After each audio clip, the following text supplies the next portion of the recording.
What's up everyone? In this video I'll show you how to know if someone has unfollowed you on Twitter. So Twitter doesn't give you an option in the settings to show you who unfollowed you. So the only way to know is to go to this person's account and to see if they are following you. So let's open an account, for example, this one.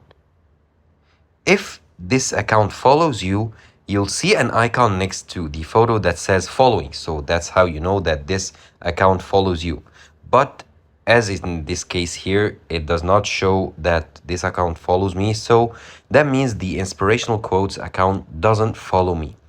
So if you want to know if someone on Twitter has unfollowed you or is not following you, all you have to do is go to their account, and if you see that it says following, that means they follow you. If, just like in this case here, it doesn't show, that means this account doesn't follow me. Thank you for watching this video. Subscribe to Online Success and click on the video on the screen for more help.